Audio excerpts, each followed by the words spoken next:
just saw something very interesting. I don't know about you. On the back of our signs it says, please remember you may be on DC TV right now. That is a great warning. Thank you. Coconut. I had to ask. It's a wrestling thing. Sometimes a coconut is just a coconut. Did it have a straw in it? Because then it was a drink. No, and he was carrying it to get forward. Oh. Wow. Okay. Anybody know what that was? Nope. You see, Maybe he's at the wrong con. I saw Santa Claus too. Oh, yeah. Well, It's a Jesus different is con. here? I need to talk to Jesus later. There's several of them. Some of them are zombies. Okay. You haven't seen Zombie Jesus? Yeah. It's pretty funny. There's a guy, and I thought this was brilliant. He came as the ice bucket challenge. That's brilliant. Yeah, I want to borrow it. So if you were coming to con as a congoer and not as a guest, what costume would you either have made for you or make for yourself? Wonder Woman. Woo! I have the underoos. But yeah, I would love to walk around as Wonder Woman.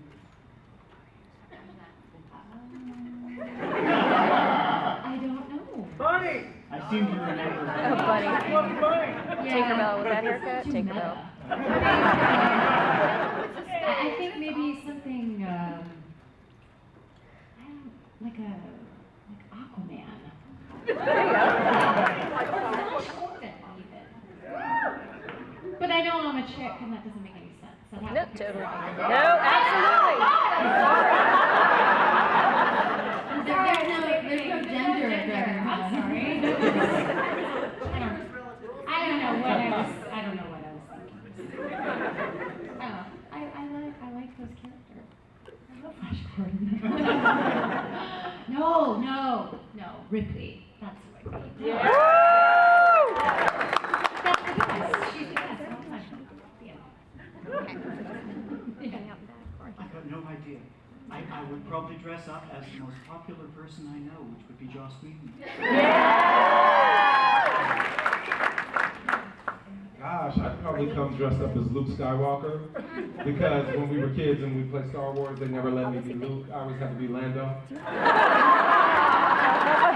Satisfy that thing right there. But I just got into Game of Thrones, so if I was really feeling brave, I'd be, and this is my favorite name ever, I would be Daenerys Stormborn. I would never dress like that. But I love that character. Deathlock. Nice. Deadlock. I can borrow my costume from wardrobe. It'd take too long to put on. Hey, people take hours getting into their costume. Why would you be all right? You'd be in good company. Right. So you guys are all a part of something that obviously means a lot to all of us, and like we thank you for the work that you put into it, and just wondering what it means to you to be part of something that is such a cult phenomenon and has survived and continues to grow even after the shows have been off air. You know, I have to tell you, I was a fan of Dark Shadows. That's what got me into the business. I remember being at a convention just like this for Dark Shadows, sitting in the audience, and the people up there on the panel were sort of saying, oh, that was 30 years ago. We were so busy we didn't even know it was happening while it was happening to us. Now I'm here saying the same thing. I didn't know it was going to be that. Yeah. I mean, I think it's so great when, the younger generations are discovering it. Yeah. And it just really shows how great the writing was and what an amazing show it is. And I'm happy to, I would, 30 years from now, I still hope I'm alive. And then I'm still talking about it. Absolutely. I'm going to be very corny because I'm very sentimental and earnest type of person. But I will say this, in this business, as an actor, there's so many ups and downs, and there's so much that we all go through, in every aspect of the business, honestly, finding jobs, keeping jobs, the whole deal.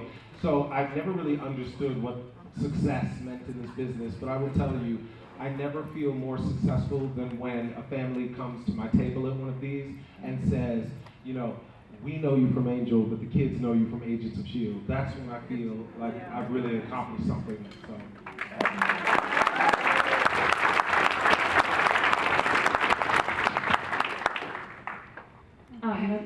I'm sorry, go ahead. No.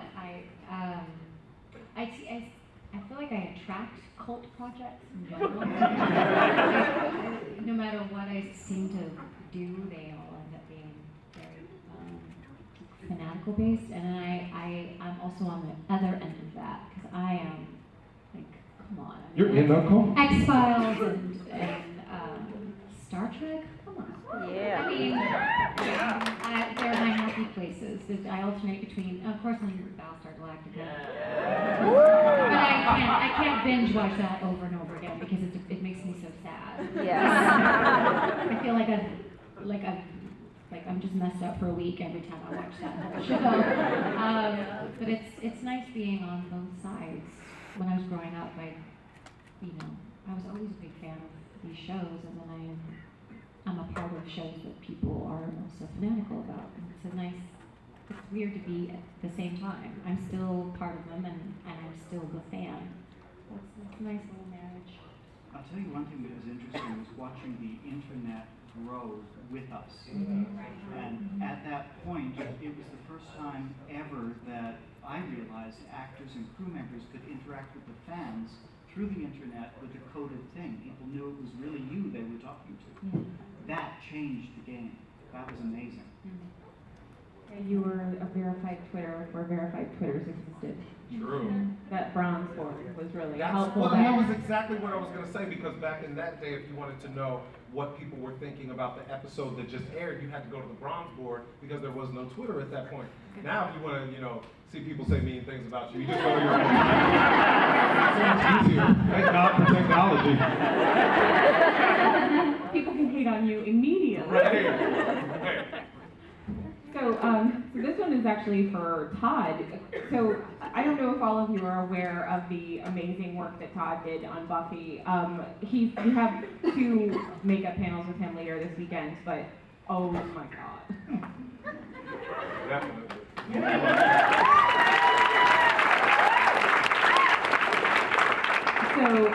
So many things that we sort of deal with now as sort of iconic, I feel like it came through on Buffy, and I just wanted to know, 3 or 6 years on Buffy, what do you feel like was your favorite makeup, that you put together? Say me, mine. Well, I did want to mention that Julie was the very first vampire. Yep. But I like to put it, I was the test monkey. I'm talking the very first. Yes. On the presentation before we did the show. That was my test vampire. Wow. Absolutely. Cool. Now I can't see it. I don't think it's possible to say that there's a favorite when you're looking at 6 years, 5 days a week, 14 hours a day, pumping out monsters. I don't even remember half of it. I would say that what appealed to me about the job, and the thing that I love the most, is being able to do beauty and prosthetics back to back all day long, stretching every skill level that I had. Buffy was like that. You got a script, you got this list of things, and it didn't matter if you were in the middle of a Neanderthal and it was time to do Emma's beauty makeup. Emma sat in your chair, you did the beauty makeup, and that went to set. Then the Neanderthal got finished and went to set. It was constant, just constant. I love that. And period makeups. Mm-hmm.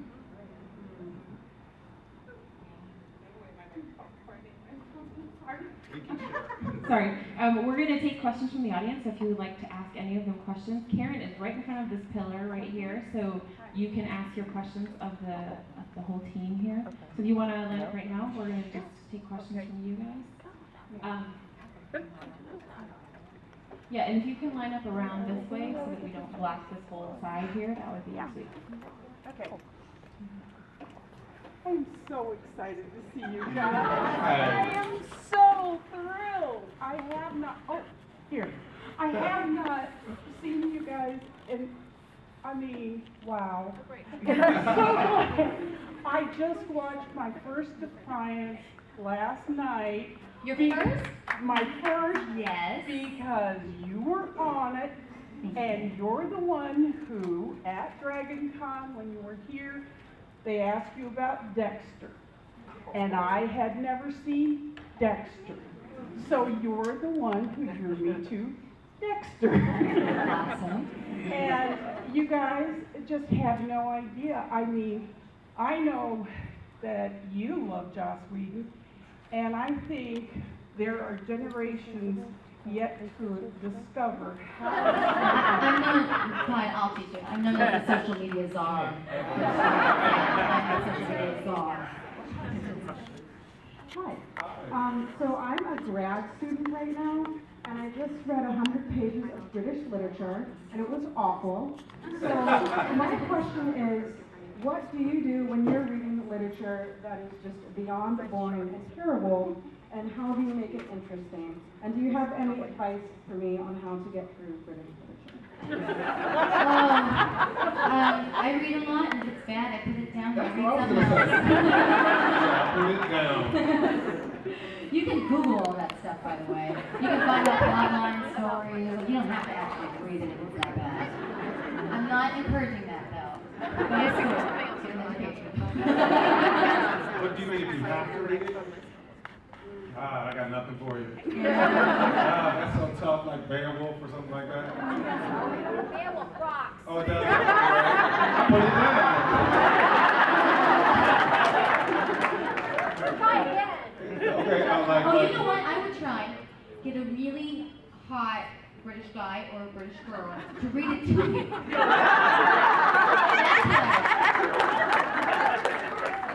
There you Yeah, go. let's have Patrick Stewart read it to you. We could definitely make that interesting. Yeah. So as a color reader, that actors here, how do you make a bad script sound good? Oh, God, I'm not that talented.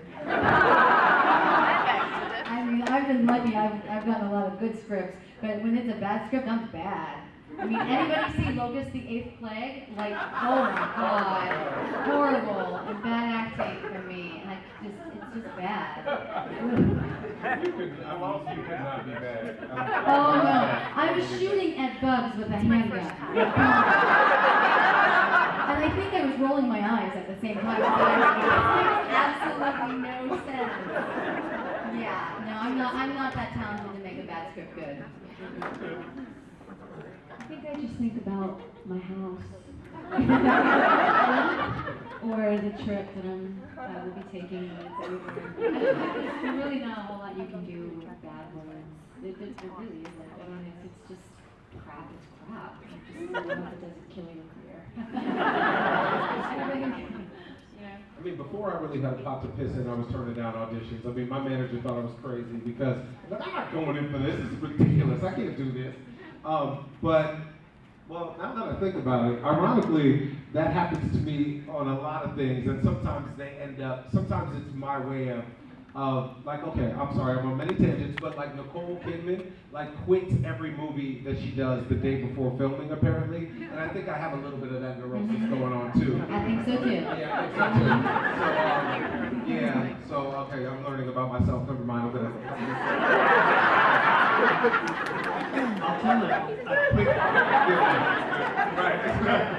I'll tell a quick geek story.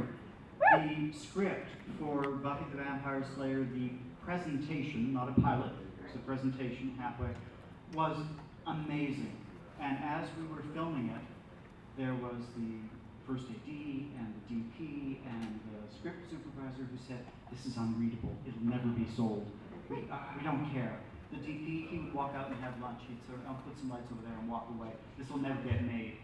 On and on. The first AD breastfed her baby during a scene. You could hear the Velcro rip. And the hairdresser and I went to Joss one night and said, "I don't care if this goes, we want to be there for you because this is brilliant." and we were the only two hired. A good script is a good script.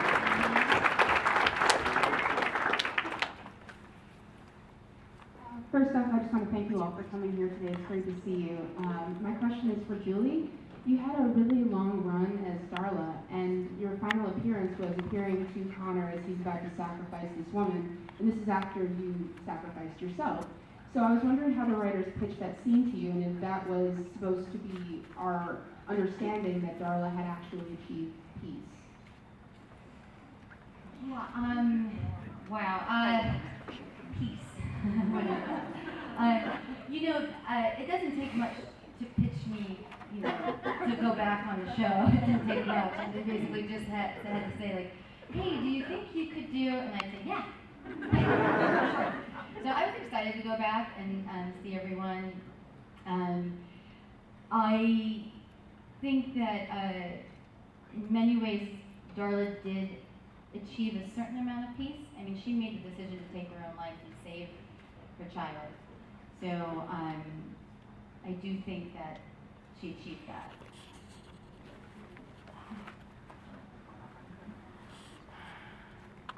Hi, I just wanted to ask what your favorite episode of either Buffy or Angel was to film and why. Oh, I thought you were just going to say what your favorite episode was. Now it's The film. More specific. So I have answers for both though. So they did some amazing stuff on Buffy that was just so fucking brilliant. Hush was a brilliant episode. The musical episode was fucking brilliant. And I wasn't in any of those, and I just thought it was some of the best television ever made. For me to film, obviously I'm going to be partial to the episode called Darla, for obvious reasons. And I loved in season, at the end of Angel, my last appearance when I came back in the flashback with Juliet and Spike and Angel, and we talked about the one. Right, I loved doing that. That was fun. Because the four of us together, which we didn't get to be together a whole hell of a lot, but when we were together, it was just a blast. Yeah. Okay, to shoot, to actually film. Probably musical, yeah. We actually had, I don't even remember, what we had, like 3 weeks on that to do? Yeah, it was long. extended. It was a long time, so that was really cool because we only get 8 days usually on anything, so to have 3 of 8 of those, that's 24. All the extras. All of it, yeah, was really that was just fun. It was really challenging and scary, and thank God for auto-tuning. So to watch as a finished product, like what's my favorite episode? Is that your question? No, you asked us to film. I just jumped the gun because you can't answer that question without answering those. No, you're right. I don't remember what it's called. The one where they're dreaming. We know. Restless. It's Yeah. faster than Google. Yeah. Yeah, I love that episode. I loved it. I loved everything about it. I hope you guys are at my slideshow. I've got slides that I don't know what they are. I have to fill in. The greatest change on set happened on those episodes that Joss directed. And I have to say that anything that he directed was top notch. There was an excitement amongst the crew that, okay, we're going to do something special now. So, Hush, I guess. Hush was amazing. I've often worked 15 hours to 18 hours, sometimes 22 hours a day on that show. The Frankenstein makeup took never less than 6 hours before we started a 14-hour filming day. And you would be amazed at how your attitude changes when you have someone special at the helm. And for the same reason, my favorite episode to film was the ballet episode. Because it was awesome because we were all together like every day. Josh was directing it, and I got to kiss Amy.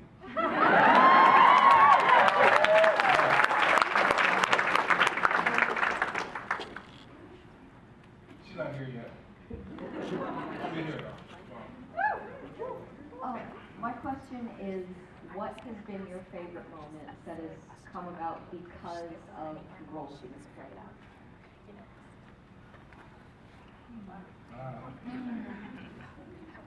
That's a good question.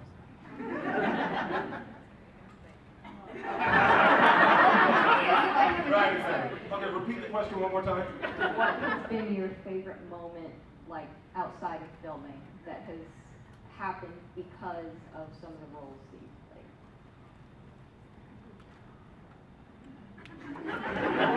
Being invited to Dragonfly?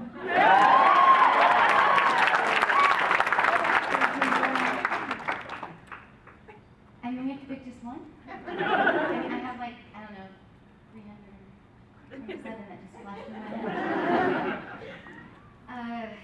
Wow. I think, you know, the best moments, I mean, there's, you know, great things that we get to do as actors because of roles we played, like, you know, Dexter was nominated for Emmys, and I got to go to Emmy Awards, and that was like super cool and super glamorous and like so much fun. But really, ultimately, I think the best moments are when somebody comes up to me on the street randomly and says, you know, I love your work, and you know, you really moved me. You made me feel something.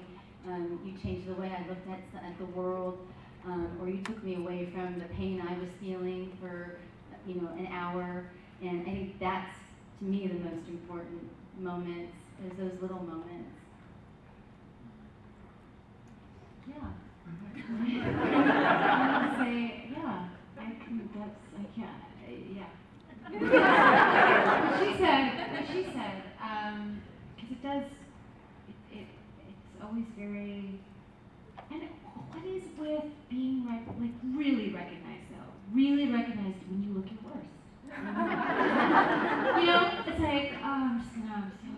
You roll out and you know, no makeup on, no nothing. I'm not even sure the clothes I'm wearing are clean. And sure enough, you know, and it's someone else's, like, their moment. Like, you know, oh my God, that episode, or oh, that movie just, it saved me from killing myself.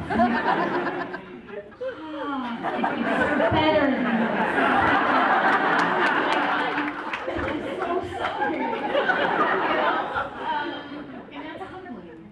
That's nice. It's like you're constantly given this little gift and put in your place at the same time. That's really nice. Do you remember that? Like, this perspective all the time. That's nice.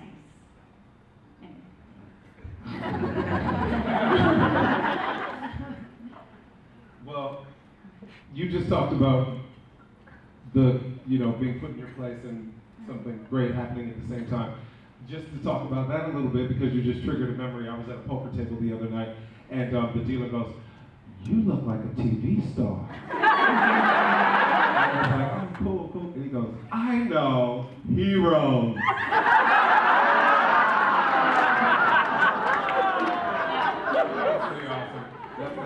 If anybody doesn't know, I was not on Heroes. Although the guy who is on Heroes, we actually do look a lot alike. And he doesn't think we look alike, but I know that we look alike because he had a surprise birthday party one time and I showed up late and everybody else surprised. But he had to admit that we actually do look a lot alike. So that when people do mistake us sometimes, they get all nervous, like, oh my God, I can't believe that I, you know, got the wrong person. And I try to let them off the hook. I'm like, no, we really do look alike. But to answer your question, okay, in addition to the moment I was telling you about when families come to the table when we're downstairs autographing, I'm always really also moved when a couple comes to the table and they say, you know, we bonded over your show. Like, you know, I liked it and then I got him to like it, or he liked it and he got her to like it, and then they watched it together. I really am moved by that too, because I feel, you know, I feel like a part of it in a small way, not in a three-way, but in a sort of way, you know. Sorry, but that's the only moment I can think of. I just realized I was looking at you do have bling on, right? Because I just saw gold in my. Oh, I do, yeah. Yeah, it's not good. I had a bracelet on and it's gone. Oh, you lost your bracelet? I did. Oh, no. If anybody, what does it look like? Well, in all fairness, I found this in a bathroom.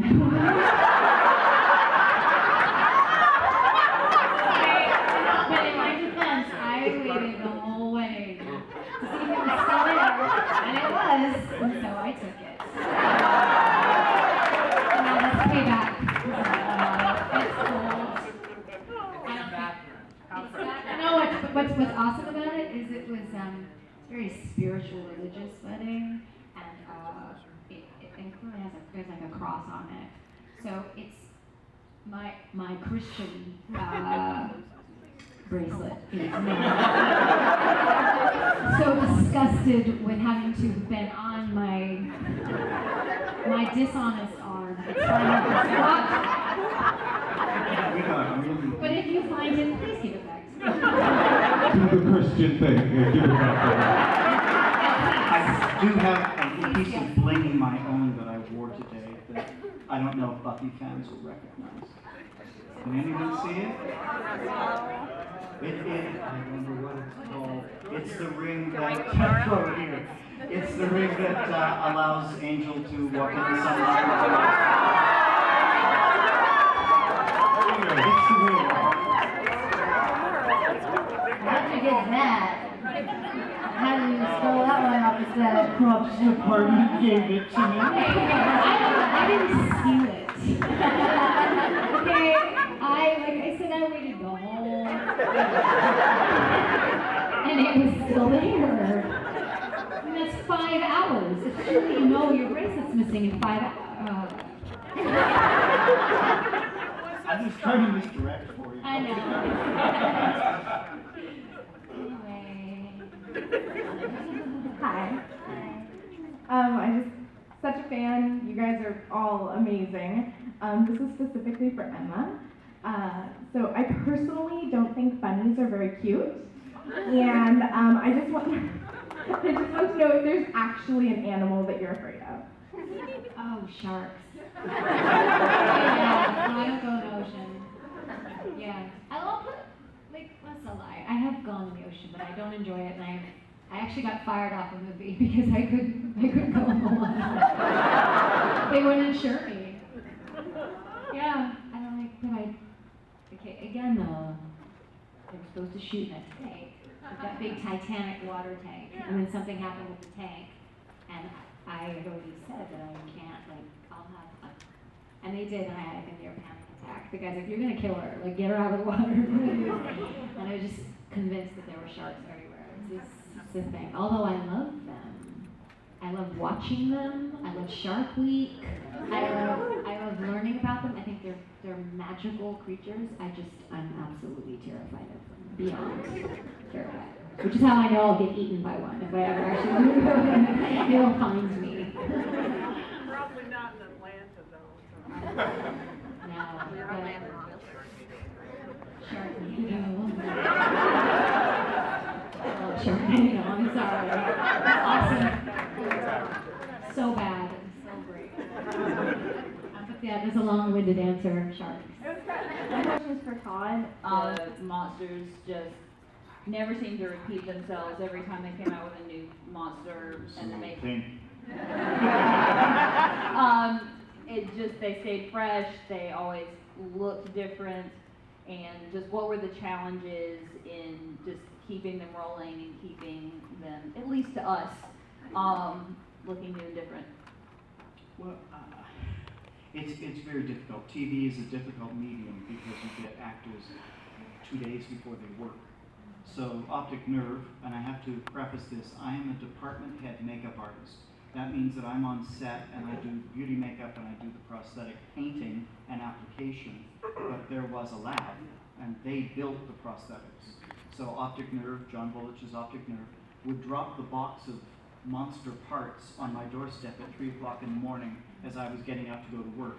And I would pick up the box, drive to Santa Monica, and put whatever was in the box on the person. So the daily challenge was looking in that box and saying, okay, this piece goes here. And, oh, they forgot to give us anything to anchor the wig to. So then we'd run to the props department and get the fiberglass drilled with screws so we could put wire on it, the wig could go on. That was the challenge. The challenge of making it fresh was dealing with stuff that was never fully developed. You never had time.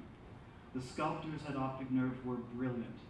My job was to look at what they sculpted and say, how can I paint this and bring it to life? And I do remember the minions. Yeah, the minions, I think that's what they were called. I couldn't figure out how to paint them. I had lost all. That was Glory's. Yeah. And there's a cowl and there's a face, and almost everything was a cowl and a face, and you had to figure out something new to do with it each time.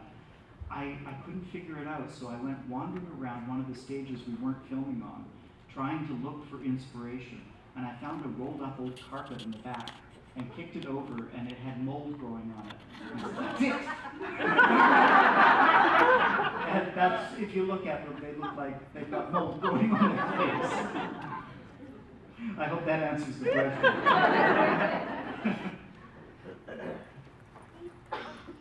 Hi, I was just wondering if there was anything on the Buffy Angel shows that your characters didn't do plot-wise that you wish would do. Live. Be human, live, have a heart. But live, just live.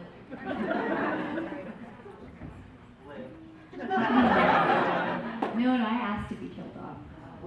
I did. Yeah. I thought that would be a great way to go out. I thought it was poetic. I don't know. I don't quite understand the lack of, quote, giving a shit by everyone else in the show about that. It seems like the characters are like, oh, too bad. It's like a heroic goodbye that I had envisioned. I would say being Spike's girlfriend would have been really fun.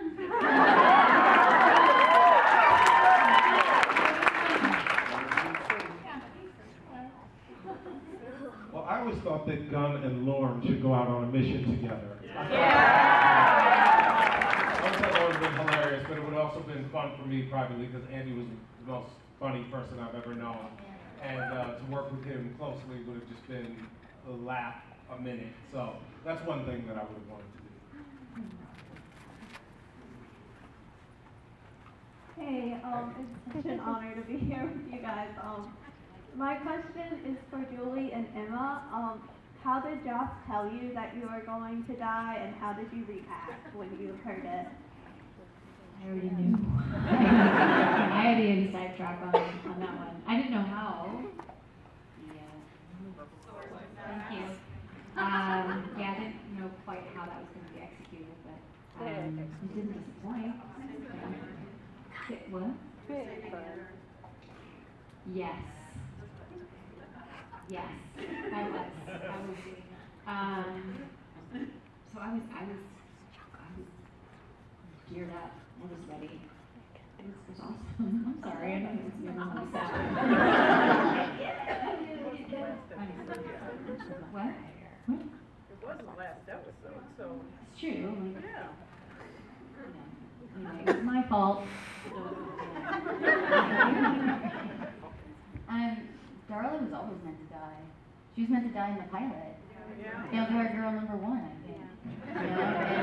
And she, I remember Joss came to set and he's like, we're not going to kill you today. We're going to bring you back next episode. And then I was supposed to die then. And same thing, came to set, we're not going to kill you today. So when they finally did kill her in Buffy, I mean, it was just, I just knew she was always going to die. And she had to die. It didn't make any sense. She had to go. What I didn't believe is when they said they were going to bring me back to life. I remember running into David on the Paramount lawn, and he's like, Benz, we're bringing you back. And I was like, yeah, right. And he's like, no, we are. And then they sent me the script, and I read it, and I got to almost the very end, and I was like, well, where's Darla? You know? And I get to the final page, and she's naked in the box.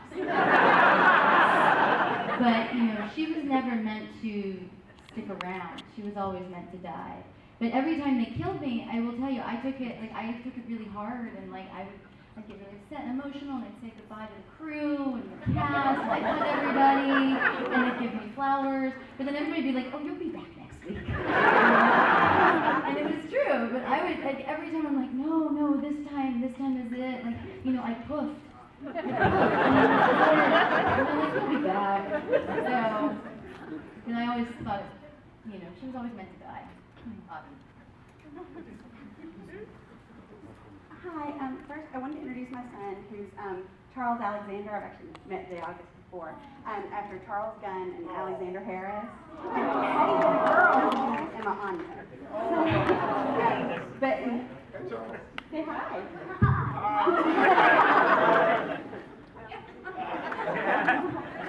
Hi. And my question is, in regards to this, what is the creepiest thing a fan has ever done?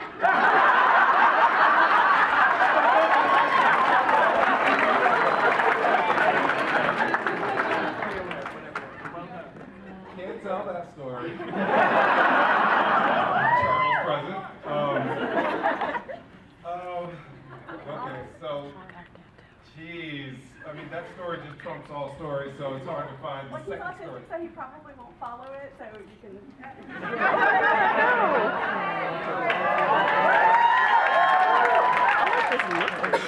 Let's just say it involved a newsstand and a woman who was in one of the magazines that you can't access unless you're 18. I mean, it ends there, you know, but it had to do with someone introducing themselves and showing me said magazine at the same time. Yeah. Nice. I'm just so sorry, children. I apologize. I was voted into that one.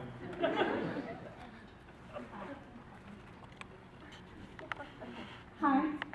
Are we not answering?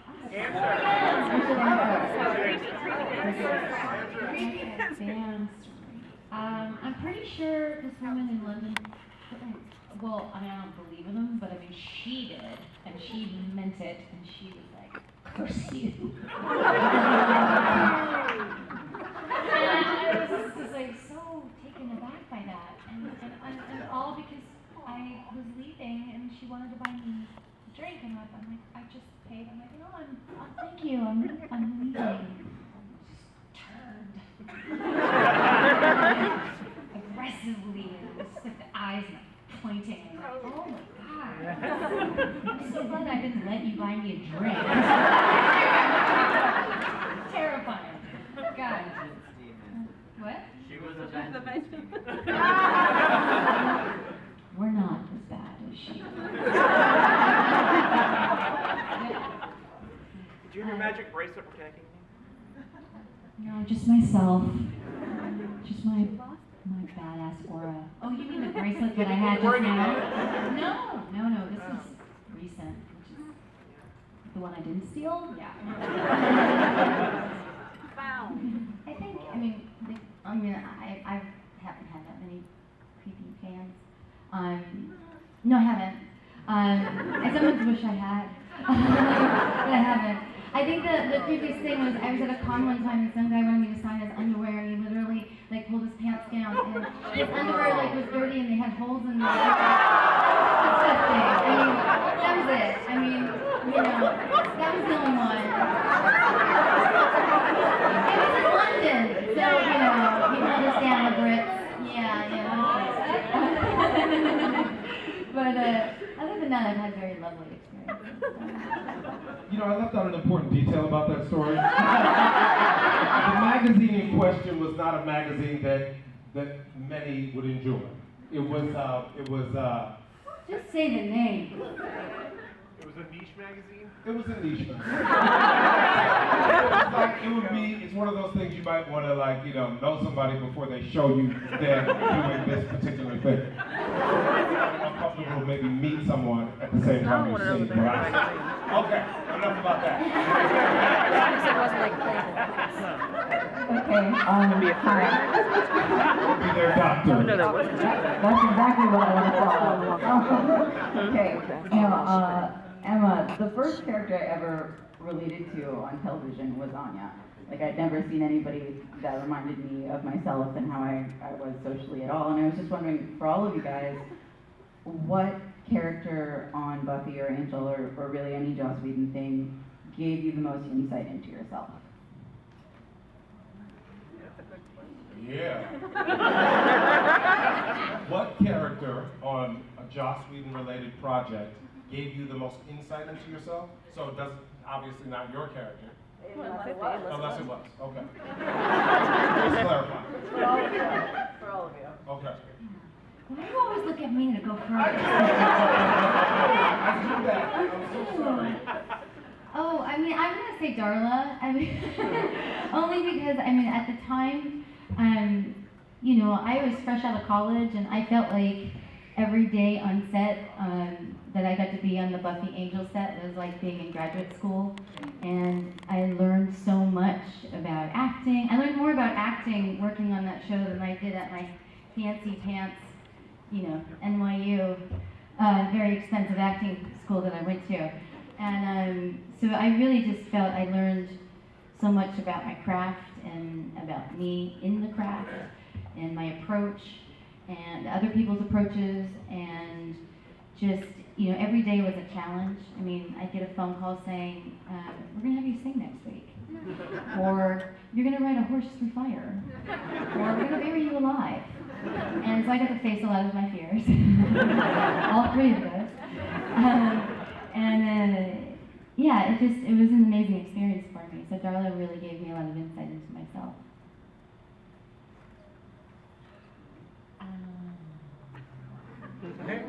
You know, I would say, I guess playing Anya, but only because we're not alike, but more because I just had, I don't know, you inhabit someone like that for that long, and you just learn things about yourself, I guess. You learn what you're capable of doing, with boundaries, I don't know, that kind of thing. I more learned about myself by, you know, Agent Mulder. I'm really honest about life.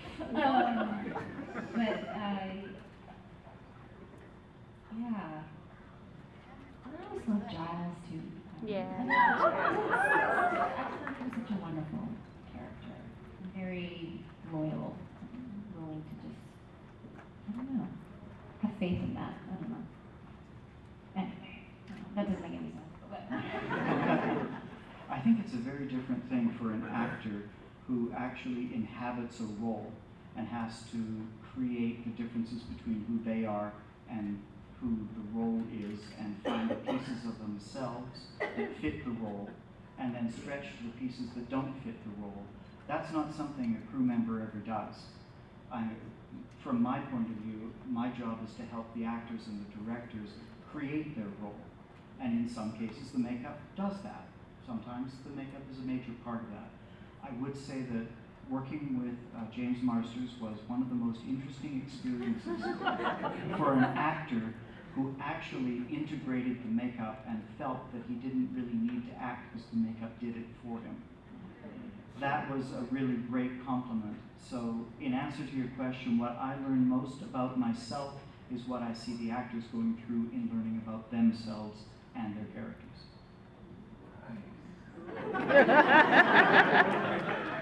Yeah, it's really hard to come up with such an intelligent answer. I mean, the only thing that I'm coming up with is that I can only just say that, I mean, I'm not answering your question directly, but I will say that I learned so much about acting from Alexis Denisov. I watched him very closely, and he's very good, obviously. And I've stolen a lot from him that I've learned over the years. I just learned a lot about how to be specific and how to be specific with your movement and match your movement. Like watching him was an acting class in a lot of ways.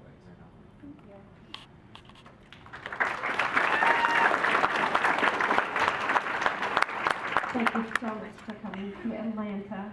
Thanks for having us. I want to just tell you briefly that I wouldn't let them wheel me back to my C-section 16 years ago until Buffy episode ended. Pre-DVR days. That was before DVR. Let's go back to that creepiest question.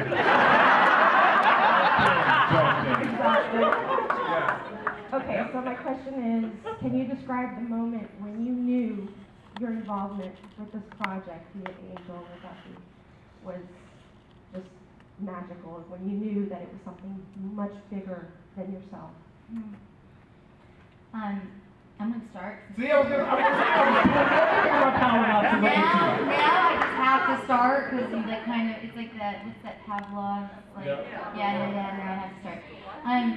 You know, my very first convention, I was flown to London, and I was supposed to be the surprise guest, and they were acting all like secretive, like sneaking me into the back of the hotel, you know, making me stay in my room so nobody would see me, and I'd be like, guys, no one's gonna know who I am. I had only done just those like handful of episodes on Buffy, like that was it, and I thought that they were all acting weird. And I remember when they brought me downstairs and they announced me as their surprise guest, and I walked into this giant hall of people and everyone was like on their feet clapping and cheering, and I honestly thought like nobody, they'd be like, who, Julie, who, like what, Darla, like, you know, so I just didn't understand the love that people had for Darla after just a handful of episodes. Well, I think I realized that I was a part of a much larger fandom, or you know, just that kind of, I don't know, cult. I hate using that word, but it is. It's kind of culty. You know, when you realize you're like Julia Roberts in Blackpool in England, like this is the middle of nowhere, and I'm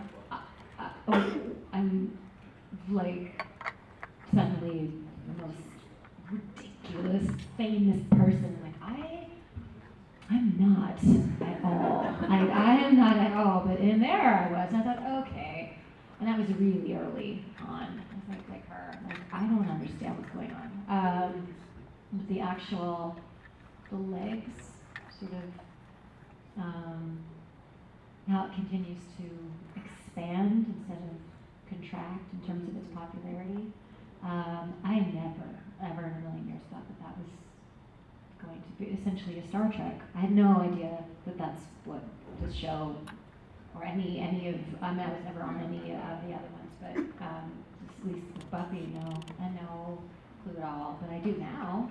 I mean, I definitely know, and it's really unique. It's again very weird having been such a huge fan, so many different culty shows to be a part of one. The presentation was shot very cheap, and as I told you, most people didn't think it was going anywhere. And the wardrobe was really bad. Oh, yeah. Do you remember the stuntman who just sort of ripped their appliances off at the end of the day and went home? It was weird. It was a very strange project. And then we got the call that it had been picked up, and the thing was it was a mid-season replacement. So for the entire time we shot the first season, not a single episode aired. We were in a vacuum, and we didn't know if we were making something that was going to be forgotten 2 weeks later, or something that was going to be special. And it wasn't until we were into the second season and the first season's airing that this wave of interest happened. And I remember distinctly knowing we were somewhere special when I was walking in a mall somewhere with my Buffy crew jacket on, and someone ran up to me and started offering me money for that jacket. Now we're in something special. You know, it was surprising too, because when we started, WB wasn't even a real network. No. It wasn't even like nationwide yet. Like I remember my parents didn't have the channel, so they didn't even know what the show was, and you know, they couldn't even watch it. So it was this tiny little thing that just exploded. I remember Joss standing up on the stage of that gymnasium and saying, I don't know what I'm doing. If any of you can help me direct this, help me. It was really interesting. I'm going to tell you the exact moment when I figured out exactly what was going on. It was very similar. I was at a convention in London, except for our surprise guest that time was Joss.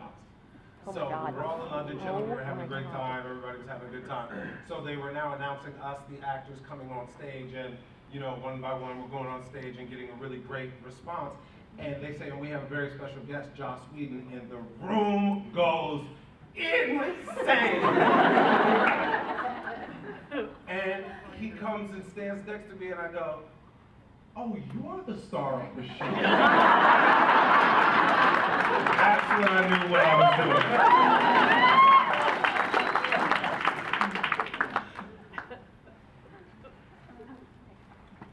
Hi. So after learning that Todd is wearing the Dem of Amara, it made me curious what proper costume piece might have gone home with the rest of you, or I'll start this one. My thievery has been well documented. Vampire, damn it. Really bad. And then, so I was human, and then I was really enjoying being a human for a moment, and then they made me a vampire again, and I was like, no, I don't want to be a vampire. So I was never happy. But I personally prefer playing characters that are deeply flawed. And Darla definitely was deeply flawed, and that's what I love. Yeah, I have to agree with you on the deeply flawed thing. So far away. So weird.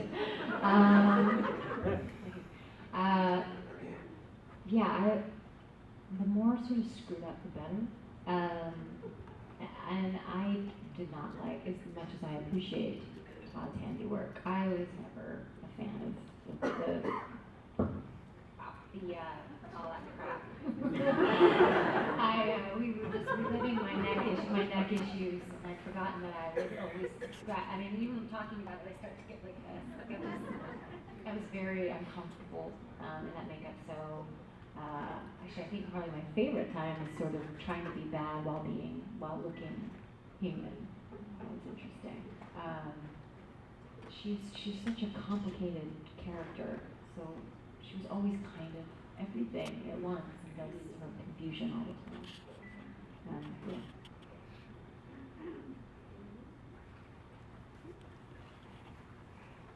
So Emma, I watched the show because of you, or specifically because of Anya, because a bunch of my friends kept telling me, you need to watch this show, there's this character with your name, and that never happens.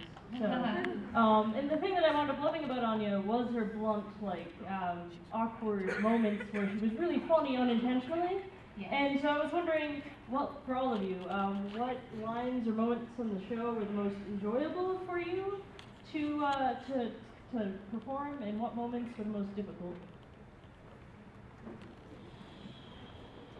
You want me to start? I'll start. Okay. I loved when I brought Angel the baby to eat. But we could not get through that scene without dying laughing. And because just the ridiculousness of it. And they cast the cutest little baby you've ever seen. And he's sitting in the cooing away and looking at us and smiling. And we're just like, we're going to eat this. So, that was probably the most difficult moment to get through because the baby was just so cute and we just feel like this is absurd. My favorite moment was when I took out the cross and I burned it into Angel's chest and I said, God doesn't want you, but I still do. Because that to me was the key into Darla. That was it was like, if I can't have you, no one can. That was awesome. So, that was my favorite. Favorite line? Yeah, more moments.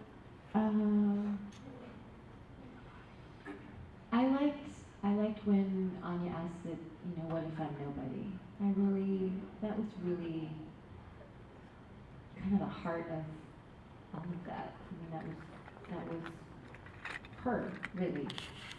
In every way, that was really her. And then I think, one of those other reasons I thought that would be really nice to have her go out, doing something beyond herself, being somebody.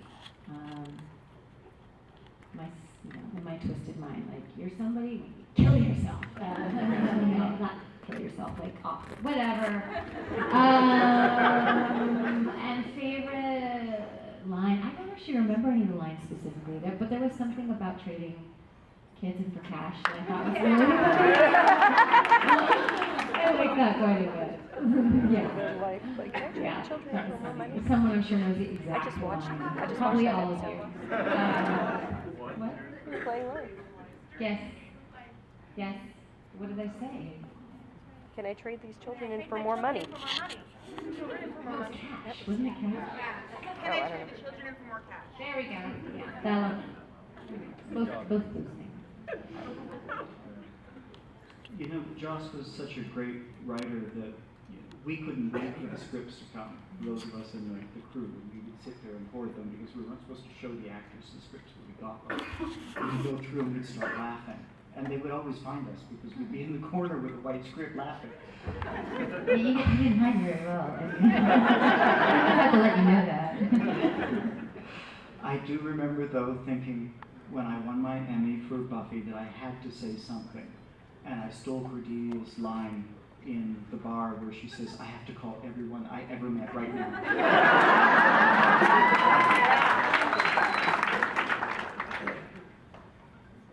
My favorite, was it favorite or difficult? Both. Okay, difficult.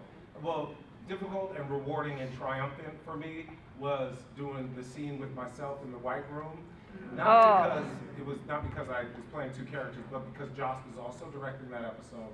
And you know, when Joss sees something in your performance, he likes to give birth to things that you might not be fully giving birth to. And so he was riding me during that scene, you know, and he was really pushing me and really pressing me to get something special out of the non-Charles Gunn character.